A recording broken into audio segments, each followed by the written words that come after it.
Taeyang Kim walked through the long hallways of the Galactic Council station. His footsteps echoed on the shiny crystal floor.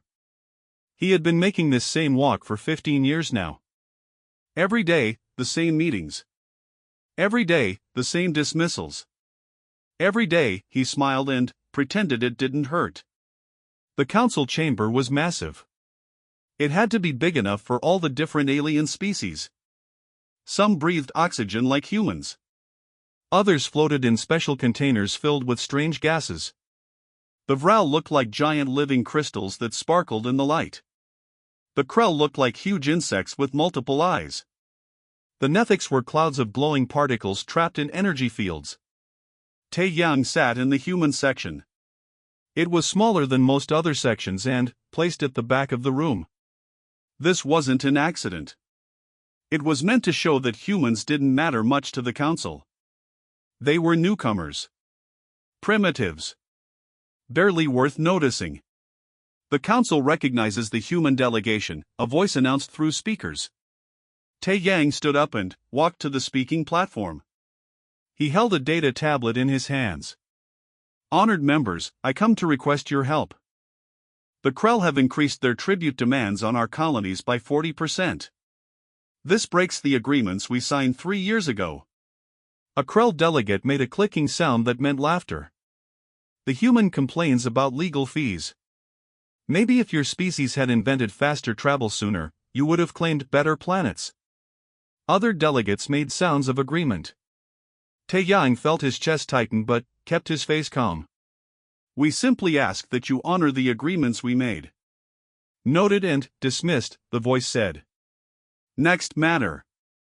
Taeyang sat back down. This was normal. This was how it always went. Humans presented evidence, made reasonable requests, and the council ignored them. Sometimes they didn't even bother to dismiss the requests. They just moved on like humans hadn't spoken at all. After the meeting ended, Taeyang went back to his room and wrote his daily report to Earth. He kept his words professional and neutral. But anyone reading carefully would understand the truth. The Galactic Council saw humans as prey, not partners. Far across the galaxy, Minji Park dealt with the consequences of that attitude every day. She was the governor of Kepler 442, a human colony with 300,000 people trying to build lives on a world that should have been theirs. Instead, they paid tribute to the Krell every month. Metal, food, manufactured goods, all shipped away. The Krell called it protection fees. Minji called it theft, but only when no one could hear her. She stood at her office window looking at the settlement below. The buildings were practical and efficient.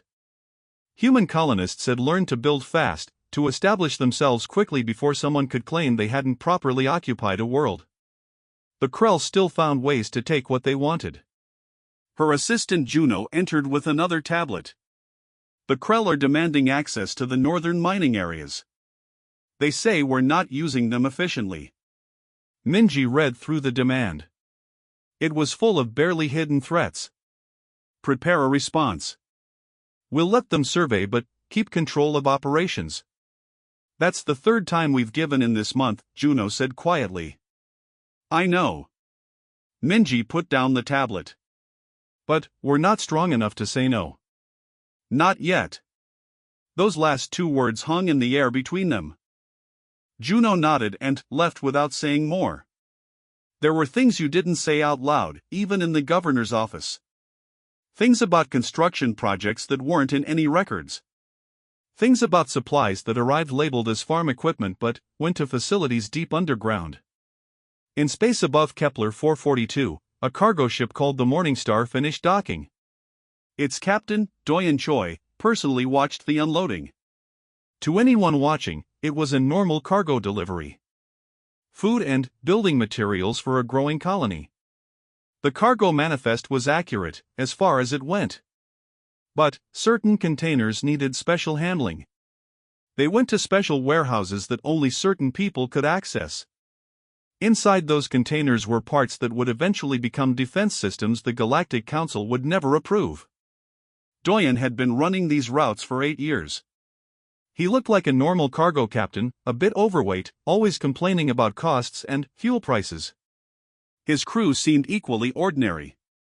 What the Krell inspectors who sometimes checked his ship never discovered was that every member of Doyen's crew had fought in Earth's last war. That war had ended 70 years ago, but humans hadn't forgotten how to fight. They had simply learned when to hide that ability.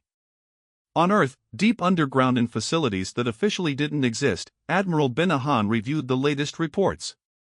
She was a small woman, barely 5 feet 3 inches tall, with short gray hair. Her office had no windows and no decorations except one photograph of a young girl holding a graduation certificate. The reports showed a clear pattern.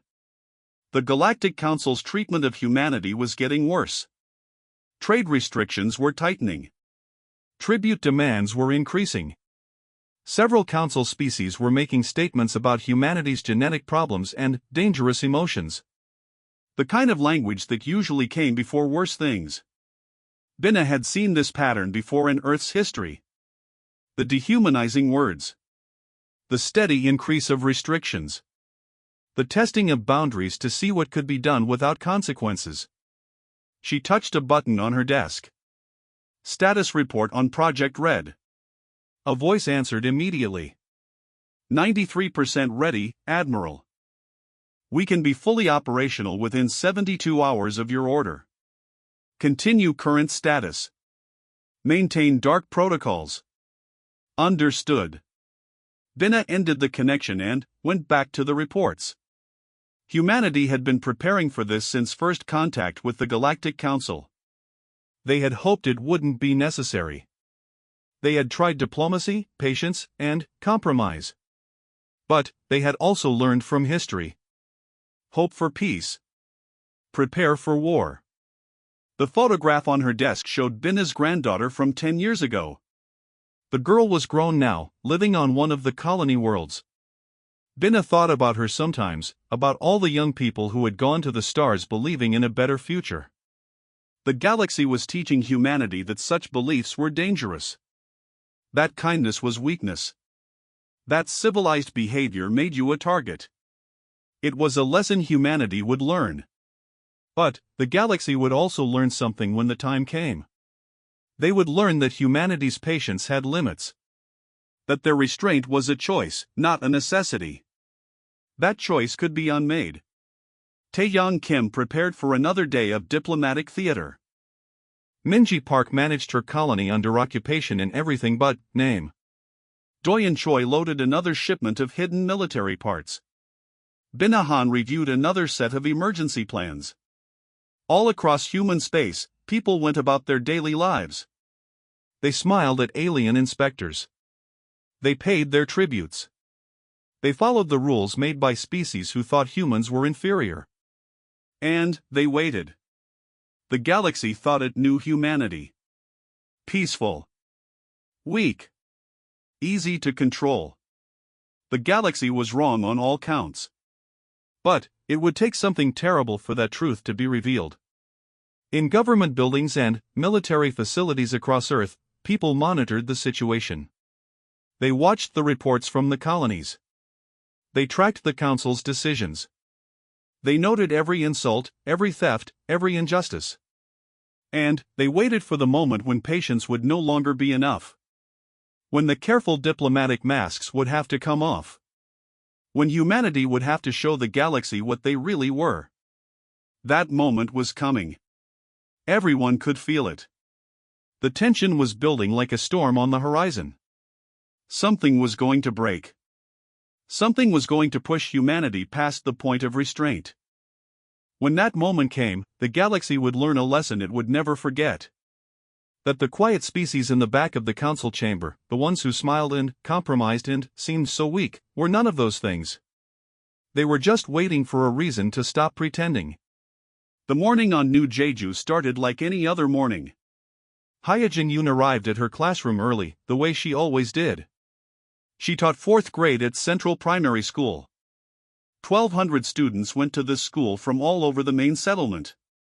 The children came in with their usual energy, talking about games and friends. Hyojin smiled and got them to their seats. Today they were studying Earth history, specifically the ancient kingdoms of Korea from over 2,000 years ago. Today we're learning about the three kingdoms, Hyojin said, showing images on the display. Can anyone remember their names? A girl in front raised her hand. Goguryeo, Beach, and Silla. Excellent, Sumi. Now these kingdoms existed a very long time ago, back on Earth before we came to space. The building shook. It wasn't an earthquake. New Jeju didn't have earthquakes. Hyojin barely had time to register this before the alarms started screaming. Through the windows, she saw fire in the sky. Ships. Huge ships coming down through the atmosphere with weapons already firing. Training took over. Every teacher on New Jeju knew the emergency procedures. Hyojin moved to the door. Everyone up. Make a line like we practiced. The children were scared, but they listened. They had done evacuation drills. They formed their line and Hyojin led them into the hallway where other classes were coming out. Teachers called to each other, keeping order even as explosions shook the building. The building shook again, harder. Ceiling tiles fell. Something in the distance exploded with enough force to break windows. Hyojin and 3 other teachers got their students to the basement shelter. It was built for storms, not attacks, but it was the safest place they had. 200 children crowded into a space meant for half that many. Through the small high windows, they could see the burning sky. Hyojin recognized the ships from briefings all colony officials received. Vral warships. Crystal ships that sparkled even as they rained death.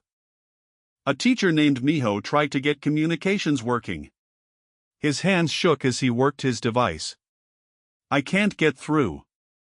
Everything's blocked. Keep trying, Hyojin said, though she knew it was probably useless. The children were crying now. Some of the older ones understood what was happening. The younger ones just knew the adults were scared, and that was terrifying enough. Another explosion, much closer. The building above them groaned. Hyojin pulled children close, putting herself between them and the ceiling. Other teachers did the same, becoming human shields. Hyojin's last thought was that she wished she could tell the children everything would be okay. But she had always believed in being honest with students. She wouldn't start lying now. The building collapsed. The shelter couldn't withstand it. Across the continent, Juno Lee was checking his farm's irrigation when he saw lights in the sky. He was a farmer, not a soldier, but he had served in security forces before retiring to farm work. He knew what orbital bombardment looked like. Juno ran to his house and grabbed his communication device. He tried the Colonial Authority first, got nothing but static. Tried planetary defense, same result. Finally, he set it to emergency broadcast and started recording. This is Juno Lee, Northern Agricultural Sector 7. We're under attack by Vral forces. Orbital bombardment happening now. They're not hitting military targets because we don't have any. They're hitting civilians. He paused, watching fire rise from the nearest town. 3,000 people lived there. Had lived there. I'm sending this on all frequencies, hoping someone hears it. We tried to surrender. The governor broadcast surrender as soon as the Vral appeared. They didn't respond. They just started shooting. Another pause. The house was shaking from impacts getting closer. This is going to my brother on Earth. Juno Lee, signing off. Tell them we didn't fight. Tell them we tried. The transmission ended. The plasma strike that hit Juno's farm vaporized everything for 2 kilometers. In orbit, Vral Commander Velmoth watched the bombardment with satisfaction. The human colony had violated some minor trade regulation, something about export paperwork. But violations needed examples. Velmoth had chosen New Jeju deliberately. It was successful enough to be noticed, isolated enough that help was unlikely, and completely defenseless. Perfect for demonstrating what happened when species failed to respect their betters. Broadcast this on all galactic channels, Velmoth told his communications officer. Let other species see what proper enforcement looks like. Let humans learn their place. The bombardment continued for 14 hours. The Vral were thorough. Cities, towns, farms. Infrastructure, shelters, hospitals. Nothing was spared. When it finished, New Jeju's 2 million people were all dead. The Vral fleet left, sending images of the destroyed world throughout the galaxy. Velmoth included a formal statement about maintaining order and following regulations. The Galactic Council held an emergency session. Not to condemn the attack, but to review the paperwork violation that prompted it. They concluded the Vral had acted within their rights as trade law enforcers. Several species expressed mild concern about the proportionality. The Nethix representative praised the Vral for their efficiency.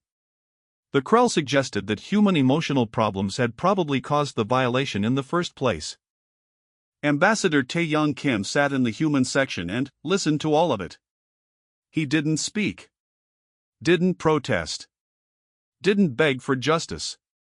He simply recorded every word, every vote, every species that endorsed or excused what happened.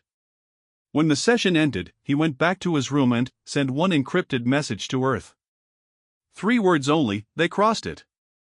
On Earth, Admiral Binahan received the message in her underground command center. She read it once, then filed it securely. She sat alone in her office for exactly 5 minutes, allowing herself that time to feel the grief and rage. Then, she picked up a phone connected to no public network. It rang once. This is Han. Authorization code Crimson 77 Delta. Execute contingency red. Full deployment. No restrictions. A pause. Confirm, no restrictions? Confirmed. Safety protocols are lifted. Show them what we are. Across human space, people who seem like ordinary colonists, cargo crews, and administrators received coded messages. They stopped pretending. They went to hidden facilities, shed their civilian identities, and prepared for what they had trained their whole lives to do. Humanity had tried peace. The galaxy responded with massacre. Now the galaxy would learn what humanity had been holding back all this time. Tae-Young Kim stood before the Galactic Council for the last time. The chamber was fuller than usual.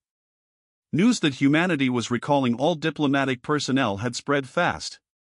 Council members wanted to watch the humans submit, apologize, beg for forgiveness. They would be disappointed.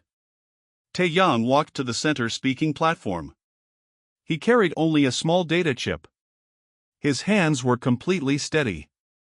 15 years of practiced diplomacy, of swallowing anger and maintaining calm, had prepared him for this exact moment. Honored members of the Galactic Council, he began, his voice clear and steady. I stand before you one final time to deliver humanity's message. The Vral delegate Velrix made a crystalline laughing sound. Have the humans come to apologize for their violations? To beg for mercy? Tae-Yang ignored the interruption. For 15 years, we came to this council as friends. We brought gifts, cultural exchanges, genuine desire for peace. We accepted your insults. We tolerated your restrictions. We paid tribute we didn't know and followed rules that only apply to us. He placed the data chip on the podium. We did this because we believed in something better. We believed civilization meant choosing cooperation over conflict. We believed intelligence should lead to understanding, not exploitation. The chamber went quiet. Something in Tae-Yang's voice had changed. The careful diplomatic language was gone, replaced by something much harder. This chip contains 15 years of documented violations by Council species. Attacks on human colonies you ignored. Trade restrictions breaking your own laws. Requests for help you dismissed without investigation. Every plea we made, every time we asked for the justice you claimed to represent. Tae-Yang's voice grew colder. And, finally, it contains New Jeju. 2 million civilians murdered for a paperwork error. Children killed in schools. Farmers vaporized in fields. And this council, this gathering of supposedly civilized species, voted to approve the massacre. He stepped back. History will remember we tried.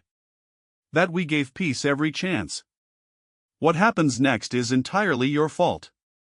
Taeyang turned and walked to the exit. The council chamber erupted in noise, dozens of species making sounds of outrage at his tone.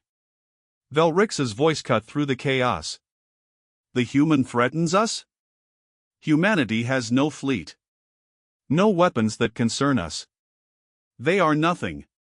Taeyang paused at the doorway without turning around.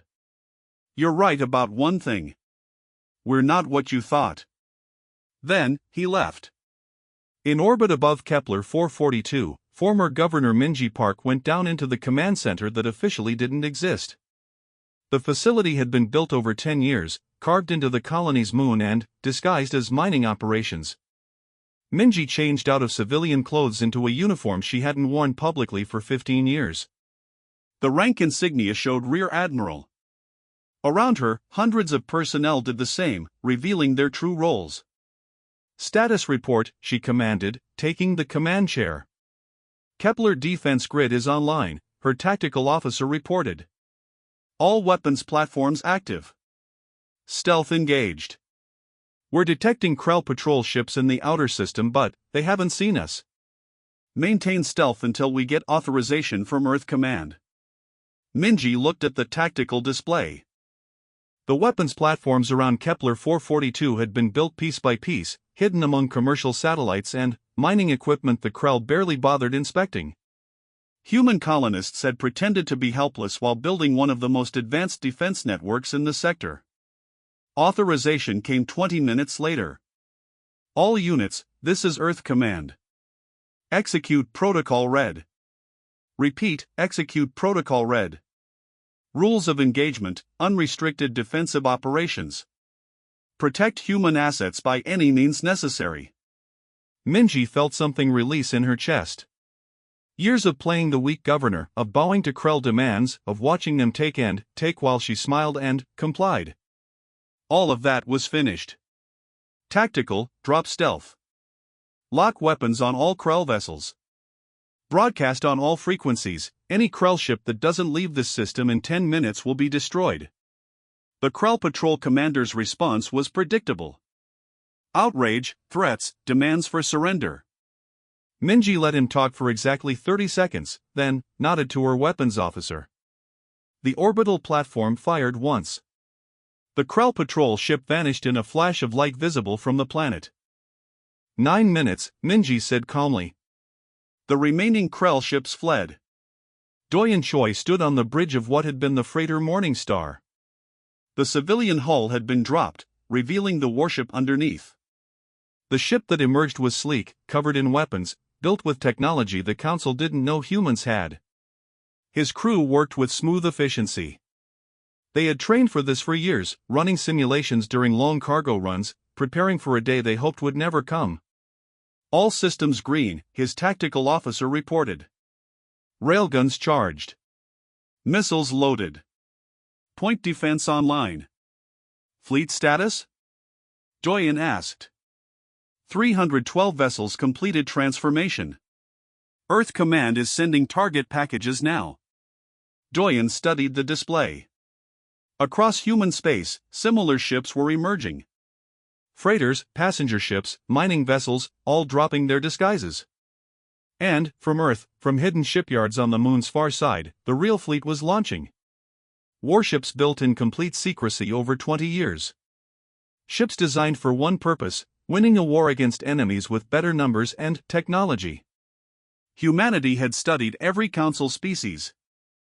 They knew the composition of Vral hulls, the frequency of Krell shields, the biology of Nethix forms. Every weakness, every vulnerability, catalogued and analyzed. And they had built weapons designed specifically to exploit those weaknesses. On Earth, Admiral Binahan addressed the entire human fleet through encrypted channels. Her face appeared on screens across hundreds of ships, in command centers on dozens of worlds. 2 million of our people are dead, she began. Killed without warning, without mercy, without cause. The Galactic Council approved this. They made their position clear. She paused. Our response must be equally clear. We're not fighting for conquest.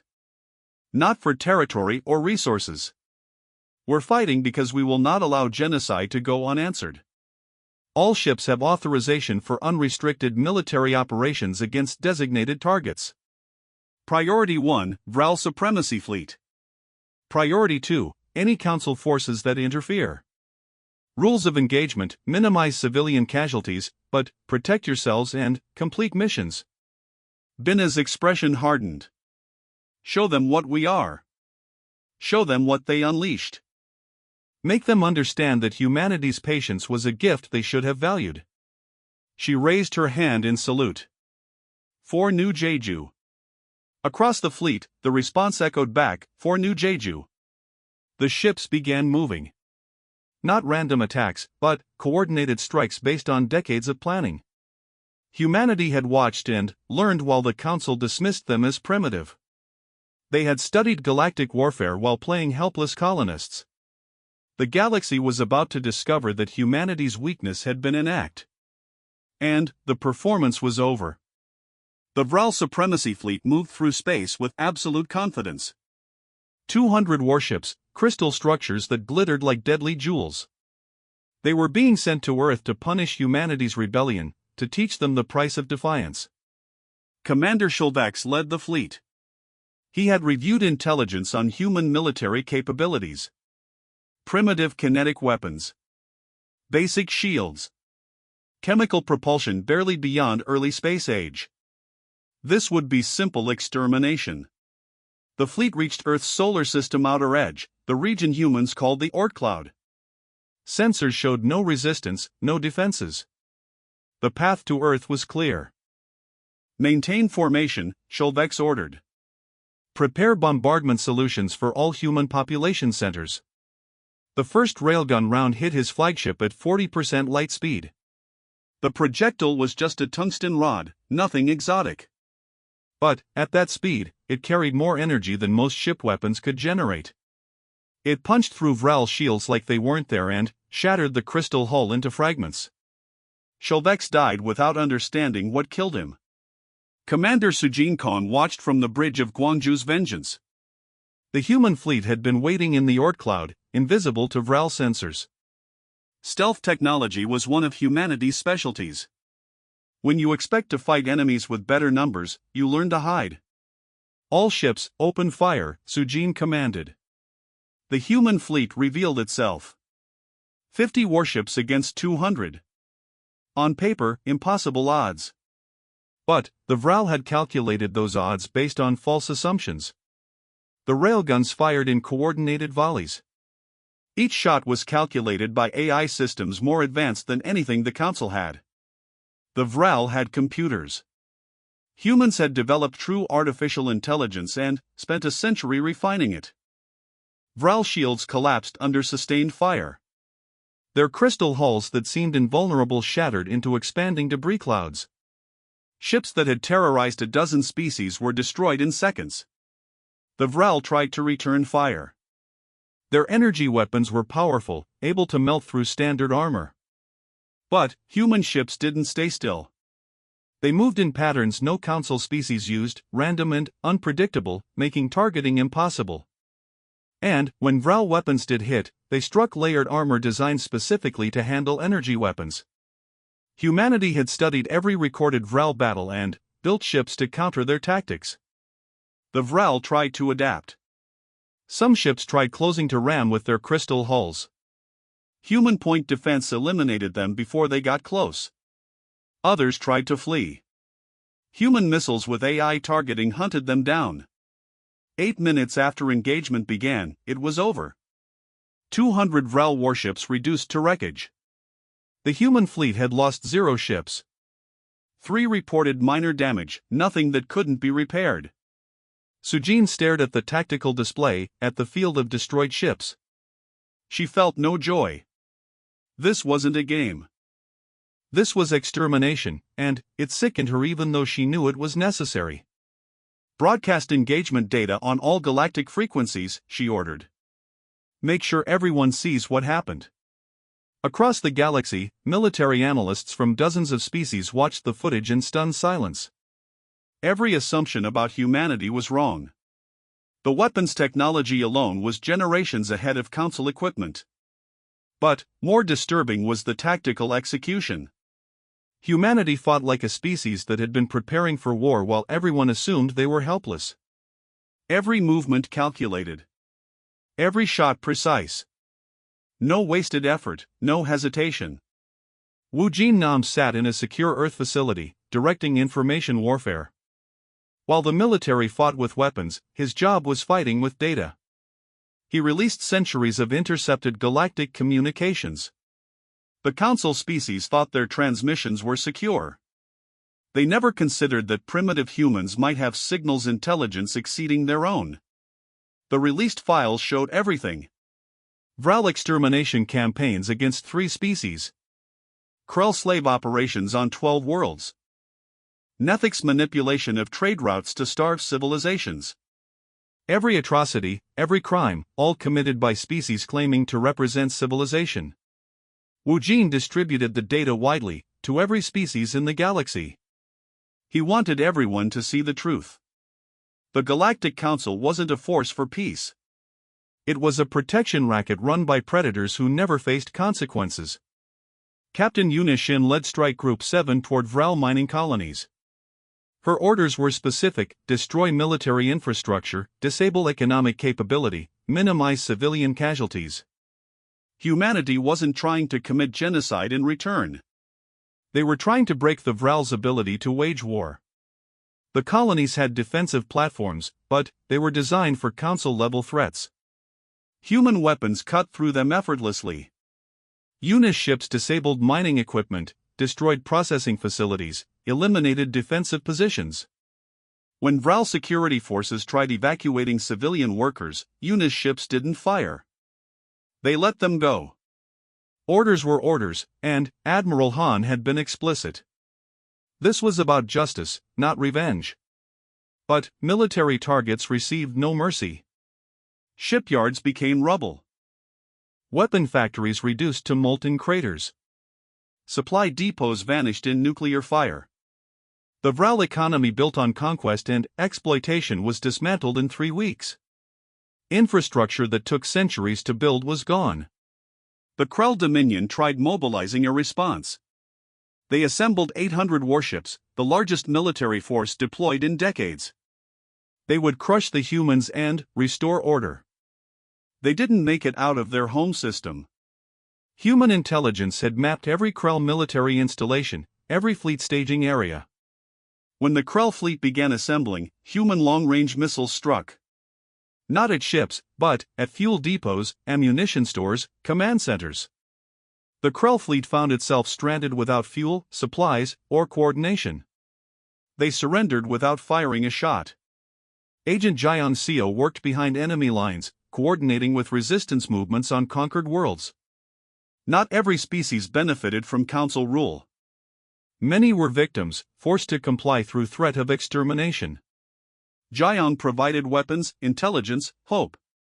Humanity couldn't be everywhere at once, but they could arm and support species wanting to throw off oppressors. Uprisings erupted on 17 worlds. The Galactic Council, already reeling from human military victories, now faced internal collapse. The war continued 4 months. Not because humanity struggled to win, but because Admiral Han refused to let it become a war of extermination. She could have destroyed the Vral homeworld. Could have exterminated the Krell. The capability was there. But she didn't. Because humanity was proving a point. They weren't the monsters the Council tried making them. They were simply done being victims. The Galactic Council chamber looked different now. Half the seats were empty, abandoned by species that fled or surrendered. The remaining delegates sat in shocked silence as Taeyang Kim returned to address them. But he wasn't Ambassador Kim anymore. He wore a military uniform with Fleet Admiral rank insignia. The diplomatic mask was completely gone. The Galactic Council is dissolved, Taeyang announced. His voice carried none of the careful diplomacy from before. This was fact, not negotiation. Effective immediately, all council authority is revoked. All tribute systems abolished. All subjugated species released from obligations. An ethics delegate tried objecting. You cannot simply dismantle an institution that maintained order for order? Taiyang's voice cut like a blade. You call it order when the Vral commit genocide and you approve it? When the Krell run slave operations and you look away? When dozens of species live in terror while you profit from their suffering? He placed a tablet on the podium. This contains documentation of 417 separate atrocities committed by council species over the last century. Everyone was reported to this body. Everyone was ignored or actively endorsed. The chamber stayed silent. Humanity tried working within your system, Taeyang continued. We believed reason and evidence could lead to justice. We were wrong. The only thing your council understands is force, and now you've experienced what happens when you push a peaceful species too far. He gestured to the tactical display on the wall. It showed current human military positions. Ships orbiting every major council world. Defense platforms controlling key trade routes. Occupation forces on resistant worlds. Here are the new terms. Every species maintains sovereignty over their own territory. No more empires. No more conquest. No more slavery or tribute. You'll govern yourselves and leave others to do the same. A Krell delegate clicked aggressively. And if we refuse? If we ignore your demands once your fleets leave? Taiyang's expression didn't change. Then, humanity returns. And, next time, we won't show restraint. You've seen what we're capable of when we hold back. Test us and discover what we can do when we don't. The threat hung in the air. Every species in that chamber had seen footage from the Ortcloud battle. They watched human weapons tear through defenses considered state-of-the-art. They knew the threat wasn't empty. Minji Park stood in what had been the council's administrative center, now converted to the first new regional council. Representatives from 20 species sat around a circular table designed so no position was elevated above others. This council will operate on democratic principles, Minji explained. One species, one vote.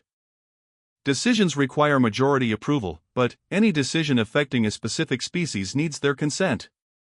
A delegate from a smaller species that had been subjugated by the Krell for generations raised a tentative hand. And humanity? How many votes does humanity get? One, Minji said simply. Same as everyone else. We're not here to rule you. We're here to make sure no one else does either. The concept confused several delegates. They had never experienced a powerful species that didn't immediately try dominating. But, you have the weapons, another delegate pointed out. You have military capability to enforce whatever you want. Yes, Minji agreed. And, we'll use that capability to stop anyone trying to recreate the old system. But, we won't use it to control you. There's a difference between being able to destroy someone and actually doing it. The old council never learned that distinction. She displayed a document. This is a proposed constitution for the new regional council system. It includes protections for species sovereignty, dispute resolution protocols, and clear military action limitations. Review it, suggest changes, and we'll vote together. The delegates looked at each other uncertainly. This was completely outside their experience. One finally asked, and if we vote against humanity's proposals? Then, they don't pass, Minji said. That's how democracy works. Doyen Choi had returned to running cargo routes. His ship, the Morning Star, was restored to civilian configuration. The weapons and military equipment were in storage, ready for deployment if needed, but for now he was back to hauling freight. He delivered reconstruction supplies to worlds devastated by council wars. Medical equipment, building materials, agricultural supplies. Humanity wasn't just tearing down the old system. They were actively helping build something better. At a delivery point on a former Krell colony, the local administrator approached him. She was from a species humanity had never encountered before the war, one of dozens of civilizations hidden away on subjugated worlds. "Why?" she asked simply. "Why help us? You've already won. You could take whatever you want." Doyen looked at cargo containers being unloaded. "Because that's not who we are. We fought because we had to, not because we wanted to. Now that it's over, we want to build. Want to help. Want to prove there's another way. The other species don't understand that." "I know," Doyen said. "But they will, eventually. Or at least, we hope they will." On Earth, monuments were being constructed. Not monuments to military victory or conquered enemies. Monuments to new Jeju's dead. Every single person killed in the massacre was listed by name. 2 million names carved into black stone stretching for kilometers. Hyojin Yoon's name was there with all her students. Juno Lee's name was there with other farmers. Every single person remembered and honored. Admiral Binahan attended the dedication ceremony. She stood before the wall of names and spoke to the assembled crowd, which included representatives from dozens of species. "We didn't want this," she said quietly. "We wanted to teach and farm and build. We wanted to create art and explore the universe and raise children in peace. They wouldn't let us." She gestured to the monument. "These names represent the price of the galaxy's cruelty. The cost of a system built on exploitation and violence. They died because they were weak. Because they couldn't fight back. Because they believed civilization meant something." Binna's voice grew stronger. "We will carry their memory. And we will make sure what happened to them never happens to anyone else. Not on our watch. Not ever again." She retired after that, leaving active service for a quiet home where she could tend her garden. But she remained on call, always ready if humanity needed her again. The galaxy settled into uneasy peace. Species that ruled through force now found themselves constrained by human oversight. Some resented it. Some accepted it. All understood the old ways were finished. Humanity patrolled the spaceways not as conquerors but as enforcers of a simple principle: leave each other alone or deal with us. It wasn't perfect. There were still conflicts, tensions, species that tested boundaries. But genocide ended. Slavery ended. The casual cruelty characterizing the old council's rule ended. Not because the galaxy suddenly became enlightened, but because humanity made the consequences clear. The diplomatic masks were gone. The pretense of weakness abandoned. Humanity stood revealed as what they truly were: not the most peaceful species in the galaxy, but the most patient. Not the weakest, but the most restrained. Not naive idealists, but pragmatic defenders of a principle they believed in deeply: the right to live without terror. The galaxy taught humanity a harsh lesson about power and civilization's nature. In return, humanity taught the galaxy something it had forgotten: that restraint is a choice, not a weakness. That mercy is a decision, not a requirement. And that pushing a peaceful species to war is the worst mistake any civilization can make.